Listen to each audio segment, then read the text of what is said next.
Hey, boys and girls. Today we're going to talk about folk tales because the story that you are reading this week is a folk tale. A folk tale is a story with no known author. It's been around so long that we don't really know exactly where it started or exactly who first told the story. And it's been passed down from one generation to another by word of mouth. That means that people just told the story by talking to each other. Authors of folktales tell the story through the plot or the main events of the story. And we've talked about plot, well, I've mentioned the word plot a little bit over the past couple of weeks. So let's go ahead and talk a little bit more about what plot is. Plot is the sequence of events that take place in a literary work. So the beginning, middle, and end. The sequence or the order that the events happen in. The beginning is called the exposition.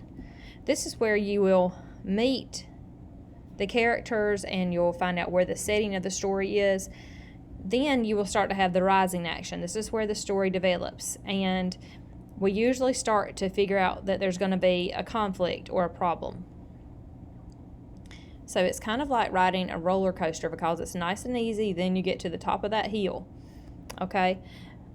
Then at the top we call that the climax. That's the major, when everything kind of builds up in the story. You might even have heard music where there's a climax and you can feel it kind of just building and building and building until it just has this major like rock out point in the song. Okay, that's the climax of a song, and so stories have climaxes too.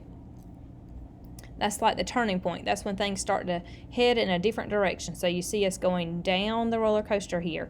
So we have the falling action. That's the events after the climax that lead to the resolution. That means how this problem is going to get solved. That's the conclusion or the end of the story that reveals the solution to the problem or the conflict. So whatever they were dealing with finally gets all figured out. Let's look at that with a story that we all know. Let's look at the plot of the Three Little Pigs. So the exposition or the beginning of the story, the three little pigs leave home to go build their houses. The first event is, remember this is all the rising action. You see there's a whole lot of main stuff happening. The pigs come across a beautiful clearing they think will be a perfect spot to build their homes. Event number 2. Pig number 1 builds a house of straw, pig number 2 builds a house of sticks, and pig number 3 builds a house of bricks. Event number 3. This is where the problem is starting to develop. Big Bad Wolf blows the straw house down and pig number 1 escapes to pig number 2's house. Event number 4. Big Bad Wolf blows the stick house down and pig number 1 and 2 escape to pig number 3's house. Event number 5. The Big Bad Wolf tires several times, but he can't. I'm sorry, that should have been tries.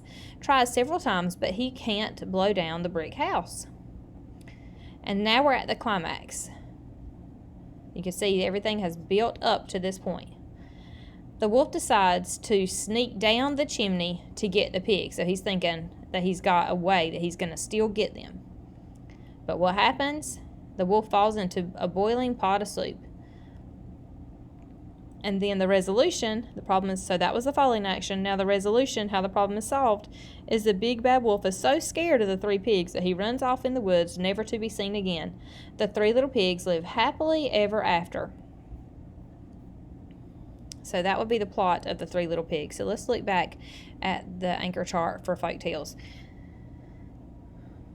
So, they teach lessons and teach you about the consequences of certain kinds of behaviors or attitudes. So you saw that the Big Bad Wolf was being just that. He was being bad, and he learned his lesson. Sometimes they start with once upon a time or long, long time ago.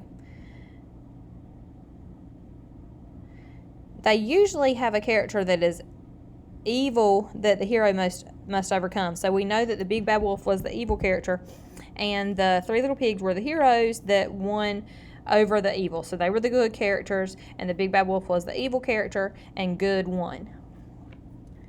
Sometimes in folk tales you might include creatures with special talents or animals that speak and have other human qualities. And remember, whenever human qualities are given to animals or to objects, that is called personification.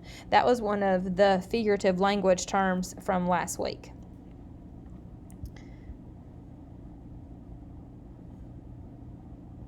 The characters often use trickery to defeat the evil character or complete the task. And so we know in the Three Little Pigs, they tricked him by putting the pot of water at the bottom of the fireplace, and he fell into it. Also in folk tales, many things occur in threes. So you know there was the three main characters, the Three Little Pigs. Or there may be three things to do, so they built three different houses. Also, if you look at the story of Goldilocks and the Three Bears, that's another folk tale with a good character. And then Goldilocks wouldn't necessarily be considered a bad character, but she did learn her lesson in that story. And there was three little bears. Okay, so that is about folk tales. And the story you're going to read this week is a folk tale, so look for those elements. And look for the way that the story builds up to that climax, and look for the problem and solution, and be ready to retell.